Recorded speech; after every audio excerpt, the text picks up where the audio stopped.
Many people laughed at Don Rickles' jokes for 60 years, but his family wouldn't say what really happened. In 2024, his daughter Mindy finally spoke up. People who thought they knew the mean Mr. Warmth were shocked by what she said. The threats from the mob were true. No one thought the family tragedies would be so bad. He felt awful about the death of his son, and the guilt that he felt almost killed him. Today, we're going to find out what dark secrets Don Rickles buried with him and why his family took so long to tell the truth. He was born in Jackson Heights, Queens, on May 8, 1926. His parents came to the United States as Jews. Max was his father and lived in Lithuania. Etta was his mother and the daughter of an Austrian Jew. There were stories from the old world all over their house. It was tough, but life was full of kicks. At the table, they spoke Yiddish and kept strict Jewish rules. Don heard stories about struggle, war, and making it through as a child. He learned early on how to laugh at himself when he was upset. In the end, that would be the main point of his humor. Don did not do well in school at Newtown High School. Even though he got bad grades, he stood out in other ways. He was elected as head of the Dramatic Society. People who taught him saw that he lit up the stage even when he wasn't studying much. He made fun of his friends, and even his teachers in front of them. He was known as the Clown Prince by everyone. He got his diploma during World War II. It was called a war diploma, and it was meant to encourage young men to join the service. He could make people laugh, even at a strict school. Don joined the Navy when he was 18. From 1943 to 1946, he was in the Army. There, he worked on the USS Cyrene, a ship in the Pacific that helped torpedo boats. It was too hot to stand. It was hard work, and there was always danger close. Don made a joke that the crew was going bad because of the heat, but his humor helped people deal with that pain. His shipmates remembered how his jokes made them feel better. His application growth, he using Haas and Kraft using his team, had learned how to laugh at scary things by the time he left the Navy. He used that as a tool for the rest of his life. He tried something more stable when he got back home. He was told by his father that he should work as an insurance salesman. Don put on a suit and tried it. It didn't work, though. He was unable to sell anything. He wasn't funny enough to sell things door to door. He didn't like it when people shut doors on him. Having failed hurt him, but it also pushed him to find his true way. His mom told him to do the things that made him pleased. That helped him get away from the normal grind after the war. Don began going to the American Academy of Dramatic Arts in 1948. It was a big move.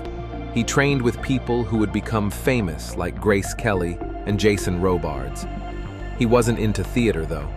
People laughed, everything fell into place. He understood that failing at theater was a good thing. That mistake helped him figure out what he was really meant to do. The Academy gave him the room to find a new kind of funny. He understood its toldras of the Invalure Varia. It began playing in the Catskill Mountains in the early 1950s. The small motels were a good place for him to get work and make money. People in the crowd were close to the stage and loved to boo. People started yelling at him in the middle of a show one night. Don didn't ignore them. He yelled back. He made fun of them by telling short, rude jokes. The crowd laughed out loud. That's when everything changed. People not only put up with his harsh, cold style, they loved it. He leaned into it after that. People who were yelling at him didn't wince. They felt like they were part of the show when he hugged them. Also, that's when the phrase hockey puck came into being. Don needed a nice insult to use in the rough bars of New York and Miami. He wouldn't get hit for that. He called people hockey pucks after that. It was funny, but it didn't make sense. The saying stuck because it made people laugh. When he did the role of Mr. Potato Head in Toy Story years later, they even wrote it into the script. That one stupid insult became well known because of those crazy early shows. Don did shows almost non-stop from 1950 to 1970. He played in strip joints, rundown bars, and even places where the mob ran the nightlife. He did 3 shows some nights, 7 days a week. A lot of the time, the audience was rude, drunk, or even dangerous. Don didn't give up, though. He made his skills better. He learned how to quickly silence people who were rude, and every insult he said during those years made the act what it is today. He didn't never know when the audience regard that later filled houses in Las Vegas and got him on national TV. The tough crowds made him tough on stage. One night in New Jersey almost went too far.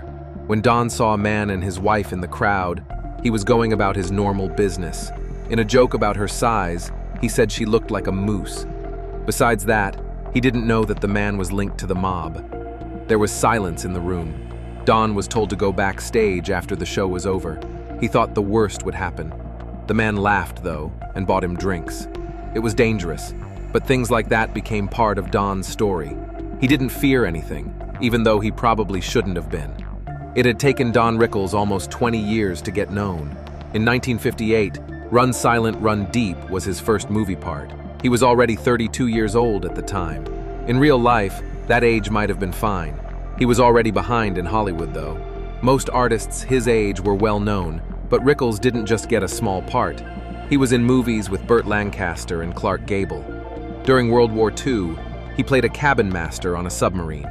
There were no jokes or funny parts in the movie, and Rickles did a great job with it. He put on a show that didn't feel like it was from a nightclub, but like it belonged on a movie with stars. People were shocked, and it changed his path. He finally made it to the world he had only dreamed of as a kid in Queens. In the 1960s, things went in a strange direction. It seemed like Rickles kept getting stuck in movies that were just about sun, sand, and silliness. At first, movies like Bikini Beach and Muscle Beach Party looked like fun.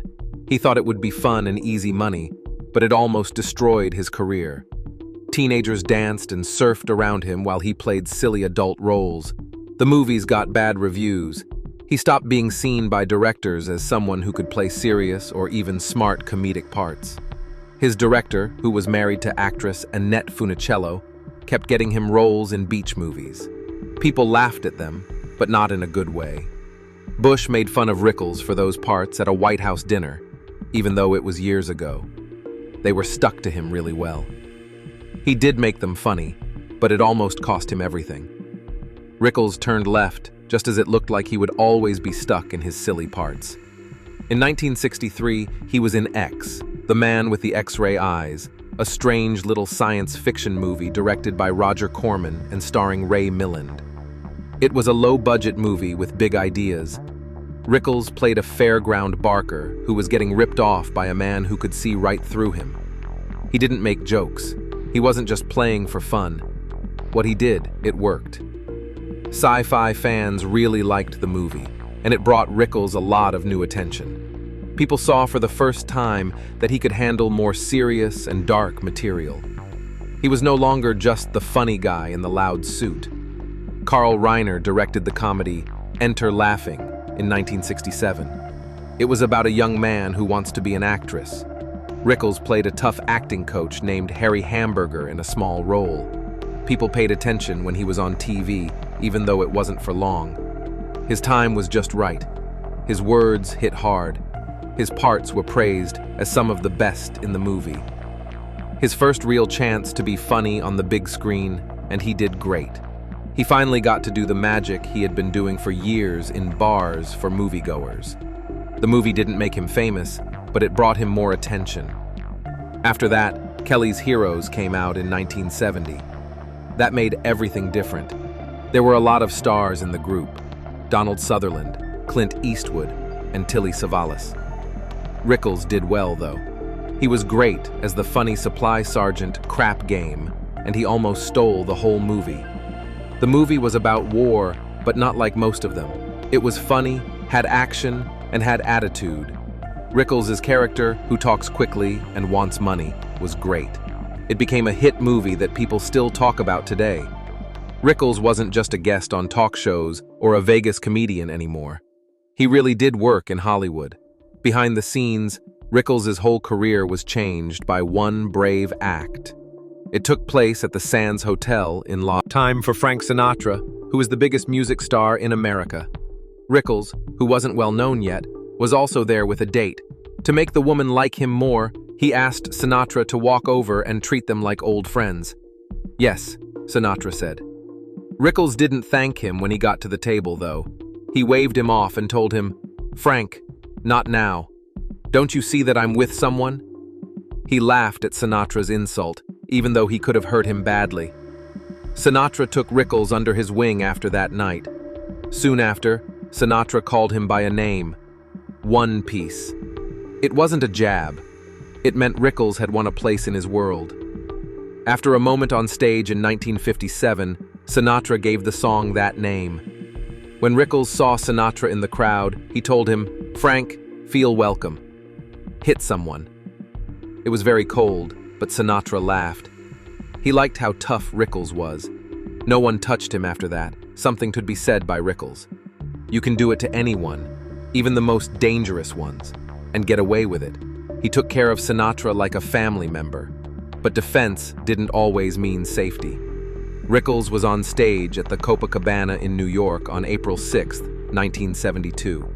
Joey Gallo, the boss of the mob, was there. Gallo was trying to get his power back after getting out of jail. From the stage, Rickles made fun of him, his time in jail, his reputation, and everything else. Friends backstage were scared. They begged him to stop, but Rickles didn't give up. Gallo did not respond. He even laughed. There was still a real risk. Later that night, Gallo asked Rickles to Umberto's Clam House for a birthday dinner. It was no Rickles. He might have been tired. He might have had a sense. A mob hit the diner hours later. Someone with a gun broke in and shot more than 20 times. Gallo passed away in front of his family. Rickles would have been at that dinner if he had said yes to the invitation. He might have died. Skipping a late-night meal might have been the one thing that saved his life. Rickles kept playing even as he aged.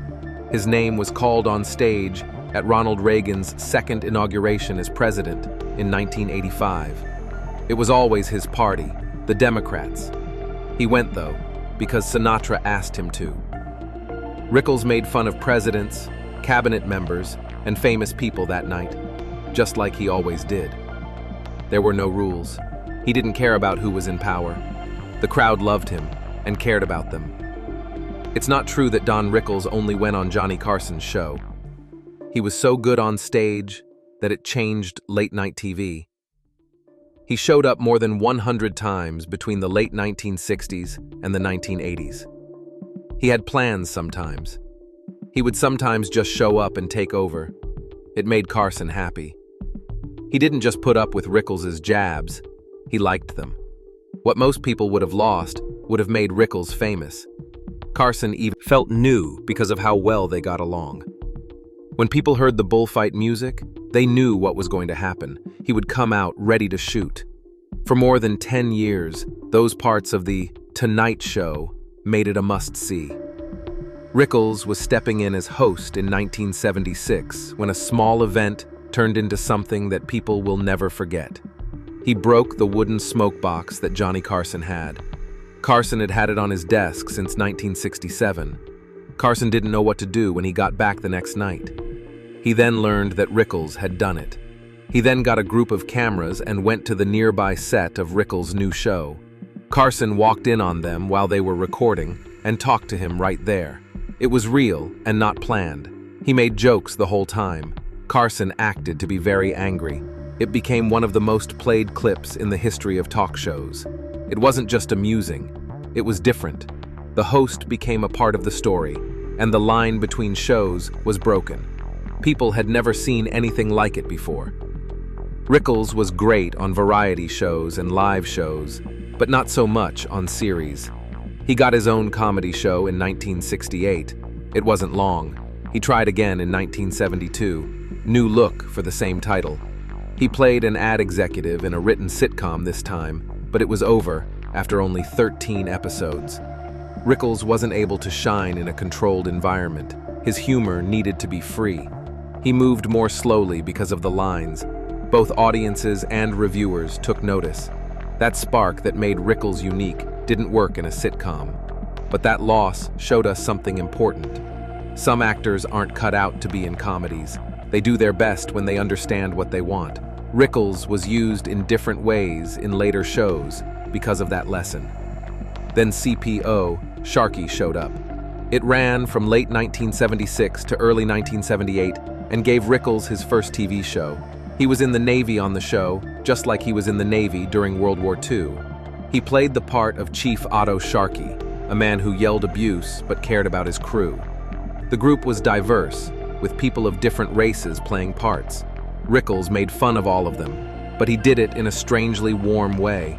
Sometimes the jokes were too rude for the time, like when they talked about punk rock, but they worked. It was okay for Rickles to be himself. Because it wasn't a show, he wasn't limited. There were 37 episodes of the show. Even though it wasn't a huge hit, it showed that Rickles could lead a series if the conditions were right. From 1973 to 1984, Rickles got another great job. The Dean Martin roasts of famous people. He didn't just join in, he really ruled. It was a simple idea. A celebrity's friend made fun of them. But Rickles made it harder. He moved quickly, was smart, and had no fear. On that stage, everyone from Bob Hope to Ronald Reagan sat down. When Rickles talked, they listened, though some of them were nervous. But Rickles went hard anyway. Not until Sinatra laughed did everyone let out a breath. Everyone else was free to laugh after that laugh. Rickles even made fun of Dean Martin in front of famous people like Orson Welles and John Wayne in 1976. They got more viewers and more viewers than many planned shows for 10 years. Rickles became the person that everyone wanted to roast. Having him insult you meant you had made it.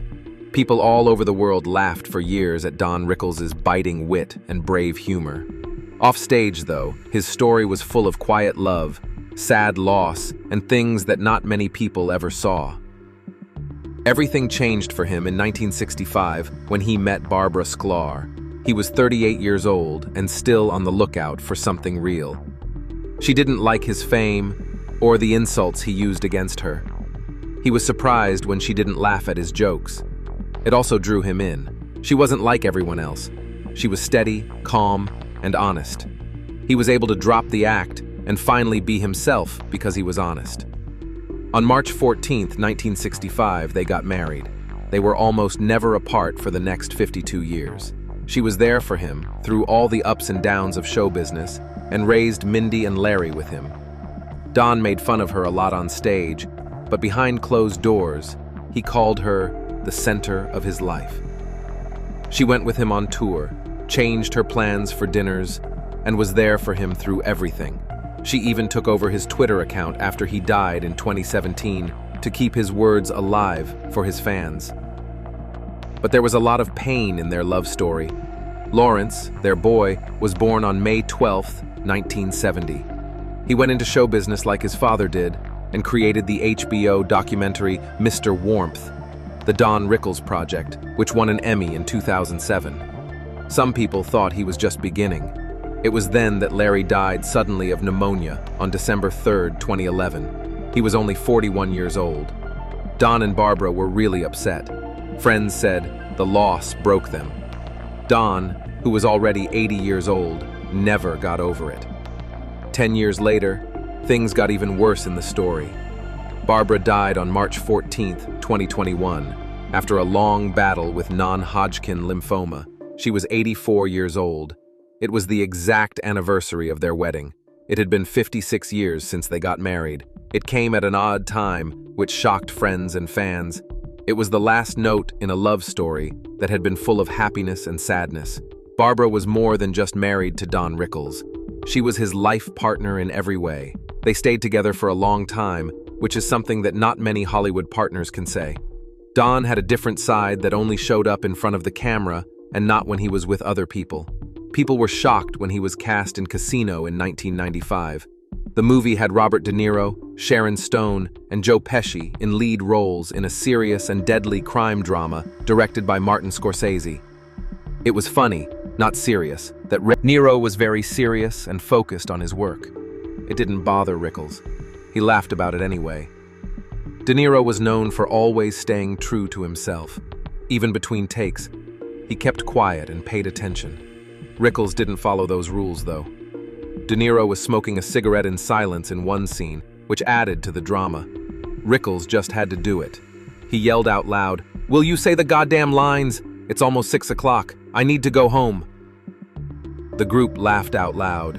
De Niro broke down too. It wasn't just that one time. During another take, Rickles yelled at him, "Get someone who can talk, for Christ's sake. He's making $8 billion. I'm going to make 2 coffees." Rickles always comes up with funny lines that break up the gravity and make the whole set go crazy. The most shocking thing was when he made De Niro laugh so hard that he fell to the ground. No one could hold back, not even Scorsese. Rickles' timing and stone-cold delivery broke down the wall of gravity and showed everyone how funny things could be, even on a tense movie set.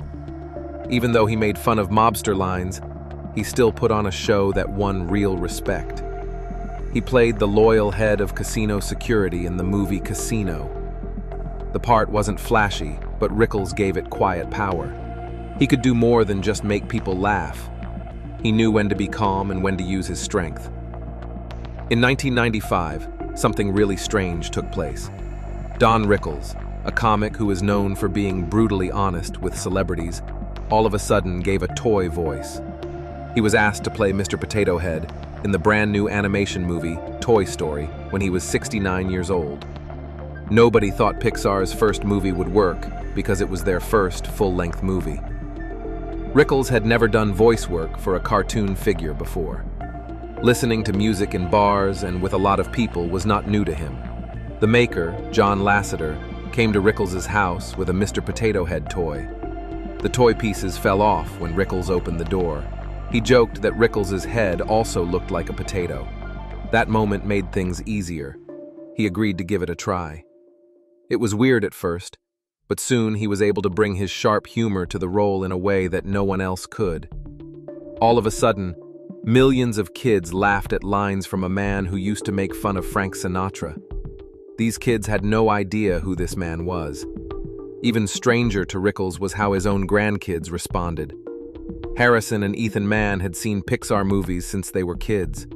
Their grandfather had put on a show for them. They knew him from TV shows and movies he had been in with Joe Pesci since the 1950s. That wasn't important to them, though. Mr. Potato Head was. That person was their best. His daughter Mindy says that was the first time they saw their grandfather as something more than a person. In 2010, they went to the premiere of Toy Story 3. It is one of the family's favorite moments. People remember him. He wasn't just Don Rickles at their house. He was Pop Pop, the sarcastic potato. What began as a one-time movie became a big part of Rickles' life. He came back for Toy Story 3 in 2010 and Toy Story 2 in 1999. He showed up again in Toy Story 4, which came out in 2019, even though he had died in 2017. In the process, he did voice work for Disney theme parks, Christmas shows, and video games. He wrote down more than 750 different lines for just one ride. He pushed his voice so hard in the box for more than 35 hours that he couldn't speak afterward.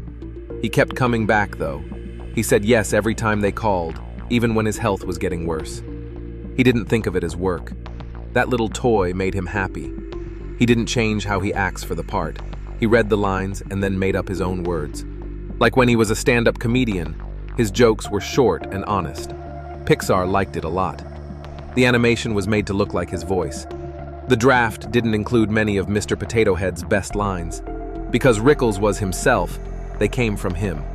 The man who attacked everyone on stage was actually nice and humble behind the scenes. They were shocked at how nice he was. The person wasn't just funny, he really felt.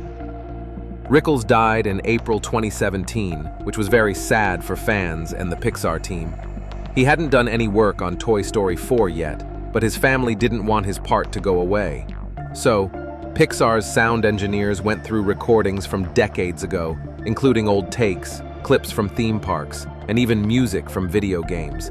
They put together just the right words to keep Mr. Potato Head living. He doesn't say much in the last movie, but every word is Rickles. At the end of the movie, there is a salute to him. It was a quiet but strong way to say goodbye. Rickles wouldn't slow down even though his health was getting worse. He was still setting up shows in 2017, the year he died. He was going to do one with Regis Philbin in May, which was only 1 month after he died. He even tried to move the dates to later in the year in the hopes that he could get better in time. When asked in February, he said he felt good at 90 and had no plans to stop. In the background, he was also making a TV show for AARP. He didn't give up at all.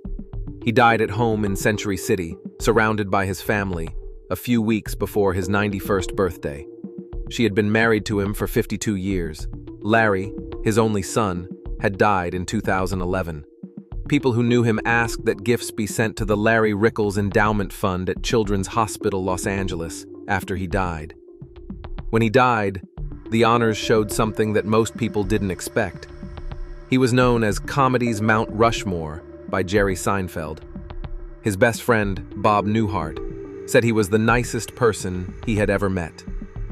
Jimmy Kimmel, as he talked about him live on air, the guy who was known for making people mad gave a lot of money to many good causes and worked behind the scenes to help other artists. He volunteered and gave money to Jewish groups and helped raise money for hospitals for kids. He made fun of everyone, but he also helped a lot of people. Mindy Rickles, his daughter, has done a lot to help people understand who he was. There are displays, old videos, and stories behind the jokes that she helped make. He was more than just funny, she says. He loved his family very much and was a father and grandfather.